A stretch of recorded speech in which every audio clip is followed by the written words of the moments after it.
Hi, എന്തൊക്കെയുണ്ട് വിശേഷങ്ങൾ? എല്ലാവരും സുഖമായിട്ട് സന്തോഷമായിട്ടൊക്കെ ഇരിക്കണമെന്ന് വിശ്വസിക്കുന്നു. ഇന്ന് നമുക്ക് ഈ അരേലിയ പ്ലാന്റ് ആണ് താരം. അപ്പോൾ എല്ലാവർക്കും നമ്മുടെ ഒരു പുതിയ വീഡിയോയിലേക്ക് സ്വാഗതം. ഈ അരേലിയ പ്ലാന്റിനെ നമുക്കൊന്ന് കട്ട് ചെയ്ത് ഒരു 4-5 പോട്ടിലേക്ക് മാറ്റണം.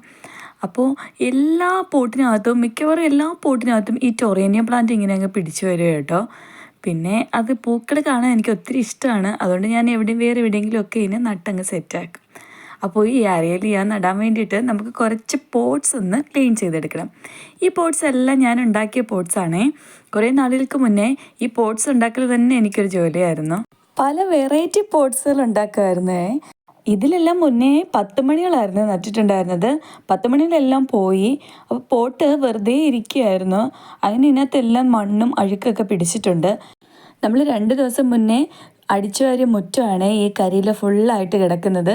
അതാണ് ഞാൻ പറഞ്ഞത്, നമുക്ക് മണ്ണെടുക്കാനാണ് കുറച്ച് ബുദ്ധിമുട്ടുള്ളത്. പക്ഷേ കരിയില കമ്പോസ്റ്റ് ഉണ്ടാക്കാൻ ഒരു ബുദ്ധിമുട്ടും ഇല്ല കേട്ടോ. ഇതെല്ലാം ഒന്ന് തൂത്ത് വാരി നമ്മുടെ ചാക്കിലാക്കണം. എത്ര പെട്ടെന്നല്ലേ പോട്ട് ക്ലീൻ ചെയ്ത് കഴിഞ്ഞത്. പക്ഷേ അത്ര പെട്ടെന്നൊന്നും കഴിഞ്ഞല്ല കേട്ടോ. കുറച്ചധികം ടൈം എടുത്താണ് നമ്മളത് ക്ലീൻ ചെയ്തെടുത്തത്. ഇനി നമുക്ക് പോട്ട് ചെയ്യാൻ ആവശ്യമായിട്ടുള്ള സാധനങ്ങളെല്ലാം ഇവിടെ എത്തിക്കണം. മണ്ണും അതുപോലെ നമ്മുടെ പോട്ടുകളും എല്ലാം നമ്മൾ എടുത്തുകൊണ്ട് വന്നിട്ടുണ്ട്. പോട്ട്സ് എല്ലാം പറക്കി ഇവിടെ എത്തിയപ്പോഴാണ് ഇനി അതിൻ്റെ ഹോൾസ് എല്ലാം കറക്റ്റായിട്ട് ഉണ്ടോ എന്ന് ചെക്ക് ചെയ്യണമെന്ന് ഓർത്തത്. അപ്പോൾ അത് ചെക്ക് ചെയ്യാനുള്ള സാധനം എടുക്കാൻ പോകുന്ന പോക്കാണ് ഈ കാണുന്നത്. ഈ സാധനം വെച്ചിട്ടാണ് നമ്മൾ പ്ലാസ്റ്റിക് പോട്ട്സിലെല്ലാം ഹോൾസ് ഇടാറുള്ളത്. അപ്പോൾ എല്ലാ പോട്ട്സിലും ഹോൾസ് ഒക്കെ ഉണ്ടെന്ന് നമുക്കൊന്ന് ചെക്ക് ചെയ്ത് നോക്കാവേ. ഏത് പ്ലാന്റ് നട്ടാലും ഡ്രെയിനേജ് ഹോൾസൊക്കെ കറക്റ്റായിട്ടുണ്ടോ എന്ന് ചെക്ക് ചെയ്യണേ.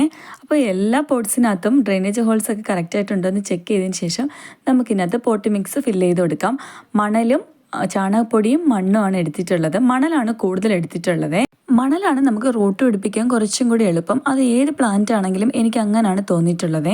അങ്ങനെ എല്ലാ പോട്ട്സിലും നമ്മൾ ആവശ്യത്തിന് പോട്ടി മിക്സ് എടുത്തിട്ടുണ്ട്. അതിൻ്റെ ഫുള്ളായിട്ട് എടുക്കണ്ട, ഒരു 3/4 ഭാഗത്തോളം എടുത്താൽ മതിയാവേ. അപ്പോൾ പിന്നെ നമുക്ക് പോട്ടി മിക്സ് ഒന്നും എടുക്കാൻ പോവേണ്ടി വന്നില്ല. ഉള്ളത് ഞാൻ 5 പോട്ട്സിലും കൂടി ഇട്ടിട്ടുണ്ട്. ഇത് നമ്മൾ ഇതുപോലെ കട്ടിങ്സ് വെച്ച് ഞാൻ പിടിപ്പിച്ചതാണ്. ഇപ്പം നല്ല ഭംഗിയായിട്ട് നിൽക്കുന്നില്ലേ? അപ്പോൾ ഇതിനെ നമുക്ക് ഒന്നും കൂടി ഒന്ന് പ്രൂൺ ചെയ്ത് ഒന്ന് വൃത്തിയാക്കി കൊടുക്കാം. അപ്പോൾ ഒന്നും കൂടി നല്ല ബ്രാഞ്ചസ് ഒക്കെ വന്ന് നല്ല ബോൾ പോലെ ആയിട്ട് കിട്ടും. അങ്ങനെ കിട്ടുന്ന കട്ടിങ്സ് നമുക്ക് പുതിയ പ്ലാന്റ് ഉണ്ടാക്കാനായിട്ട് യൂസ് ചെയ്യുകയും ചെയ്യാം. നമ്മൾ എന്തായാലും 5 പോട്ട്സ് ഫില്ല് ചെയ്ത് വെച്ചിട്ടുണ്ടല്ലോ. അപ്പോൾ അതിനകത്തെല്ലാം നട്ടുകൊടുക്കാനായിട്ട് നമുക്ക് ഇങ്ങനെ കിട്ടുന്ന നല്ല കട്ടിങ്സ് എടുക്കാം. ഈ പോട്ടിൽ അങ്ങനെ കട്ടിങ്സ് വെച്ച് പിടിപ്പിച്ച് കഴിഞ്ഞപ്പോൾ നല്ല ഭംഗിയായിട്ട് തോന്നി. എന്നാൽ പിന്നെ ഒരേപോലുള്ള 4-5 പോട്ട്സിലും കൂടി ഇതുപോലെ സെറ്റ് ചെയ്താൽ നല്ല രസമായിരിക്കും ഒരുമിച്ച് ഇങ്ങനെ ഇരിക്കുന്ന കാണാൻ. ഏതൊരു പ്ലാന്റ് ആയാലും അതിനെ കട്ട് ചെയ്ത് വൃത്തിയാക്കി നിർത്തുന്നതിൽ നല്ല ഇമ്പോർട്ടൻസ് ഉണ്ടേ. നല്ലപോലെ വളർന്നൊക്കെ കഴിയുമ്പോൾ നമുക്കത് കട്ട് ചെയ്ത് കളയാൻ ബുദ്ധിമുട്ടായിരിക്കും. പക്ഷേ നമ്മൾ അങ്ങനെ വിചാരിച്ചിട്ട് കാര്യമില്ല. നമ്മൾ അതിനെ കട്ട് ചെയ്ത് വൃത്തിയാക്കി നിർത്തിയാലേ കൂടുതൽ ഭംഗിയാവത്തുള്ളൂ. അപ്പോൾ ഇതാണ് നമ്മുടെ മദർ പ്ലാന്റ്. ഇതിനകത്ത് നിന്ന് നമുക്ക് അത്യാവശ്യം കട്ടിങ്സ് എല്ലാം എടുക്കാം. അത് കഴിയുമ്പോഴത്തേനും ആ പ്ലാന്റും നല്ലതായിട്ട് വന്നോളും. അതുപോലെ നമ്മൾ ഈ കട്ടിങ്സ് നമുക്ക് പ്രൊപ്പഗേറ്റ് ചെയ്യാനായിട്ട് യൂസ് ചെയ്യുകയും ചെയ്യാം.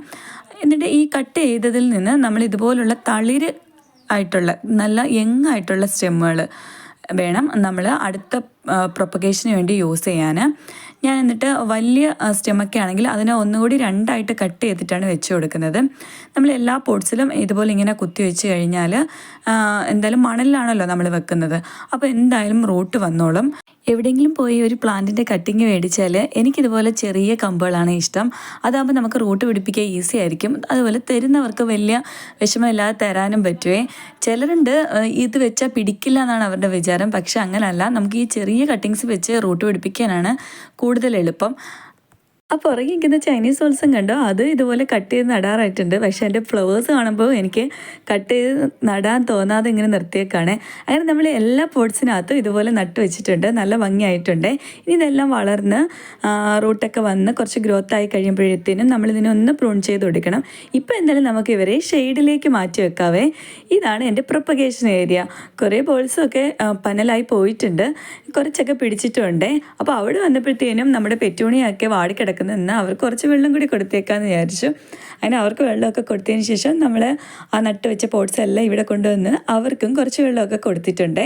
അപ്പോൾ എന്തായാലും നമുക്ക് പിടിച്ചു വരുന്നവരെ വെയിറ്റ് ചെയ്യാം. എന്നിട്ട് നമുക്ക് ഇതിനൊന്ന് പ്രൂൺ ചെയ്ത് ഒന്നും കൂടെയൊക്കെ ഒന്ന് സെറ്റാക്കി കൊടുക്കണേ.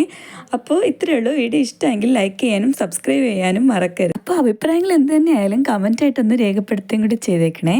അപ്പോൾ ഇത്രയേ ഉള്ളൂ. Okay, by.